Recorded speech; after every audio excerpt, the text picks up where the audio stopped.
Artillery support incoming!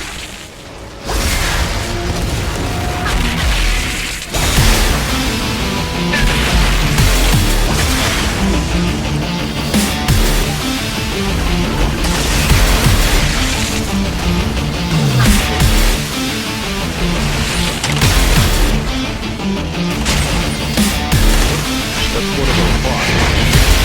Naturally, it's landed on the surface.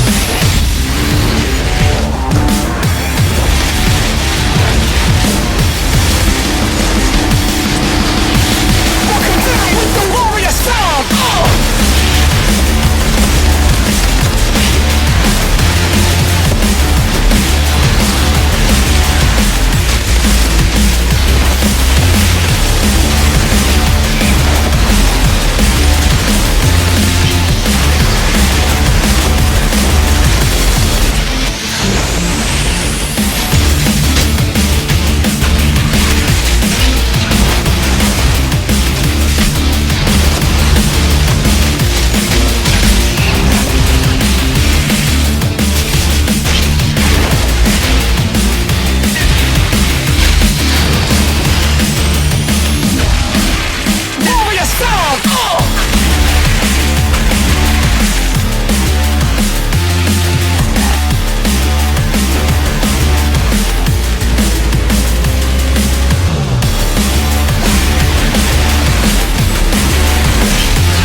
To dig you out of the rubble again.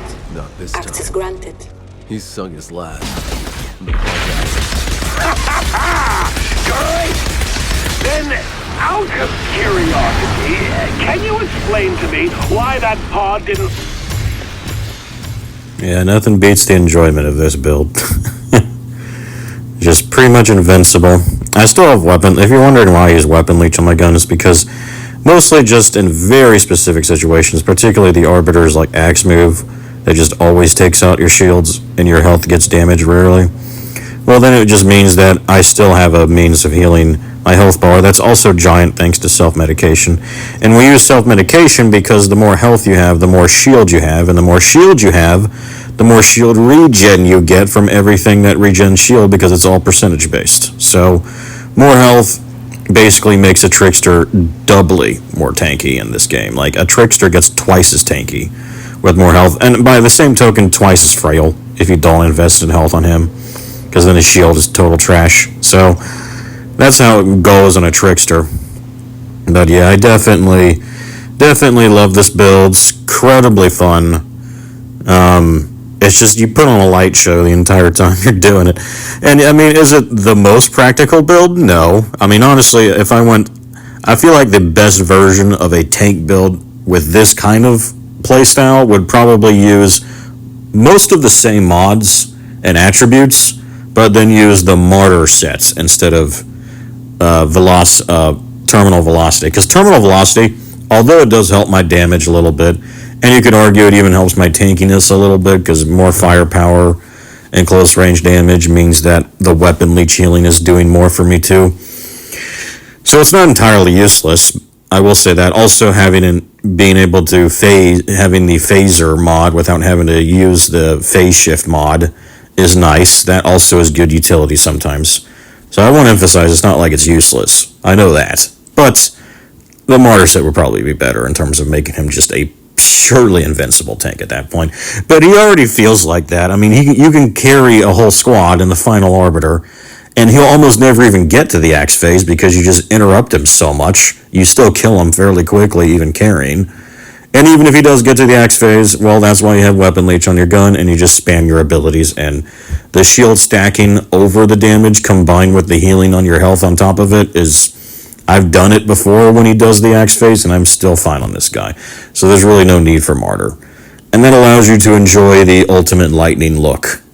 Like, of course, one of the primary reasons I made this build is just because it's fun. Just because I want to see all the lightning stuff. Because I also thought, practically wise, probably I could increase its overall damage a bit more if I were to give up Thunder's Legacy and especially Shield Zap. That's very wimpy. Give up both those to then stack Animalic Caliber and then Unstoppable Force to stack it. That would give a decent chunk of both resistance piercing that increases the damage of all the mods I use on my guns. The damaging mods like Storm Whip, Nicola's Revenge, resistance piercing would help with those a little bit, at least against most enemies. Not much though. But the big thing would be the anomaly power buff, combining that to give his twisted rounds and specifically Spectral Spike more damage. And even though Spectral Spike was on the small list of my damage numbers you saw here, you have to keep in mind against lone bosses, that's when it's at its maximum. And when I'm fighting like the Arbor, I don't even use my shotgun. I use my SMG that you've seen that stacks even more fire and anomaly power on me, and then combined with Fortress on it, making me even tankier. And then it just does a lot more focus damage. And that's also when Spectral Spike, like, if you see my damage numbers when I kill the final Arbiter, then it's like Spectral Spike does literally 90% of my damage. And everything else is just, I think Aggressive Teleportation comes second. And it's a far second. It's like 90% is Spectral Spike. No. It's like 80% or 75% is Spectral Spike. Then the other 15 to 20% is Twisted Rounds.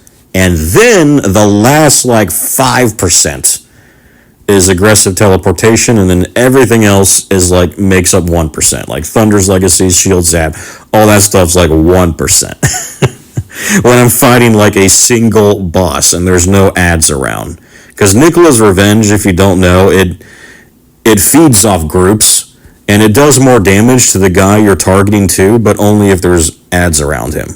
And in most situations in this game, that is the case. Even that's why when I fought Moloch, the boss here, I still didn't switch to my SMG because I knew he'd have captains right next to him, and then there'd be a wave spawning right next to him. So I knew Nicola's Revenge would still be doing a lot of damage to Moloch himself with my twisted rounds and everything stacking. So I knew my shotgun would still be a better weapon to clear the boss faster too, just because of the ads.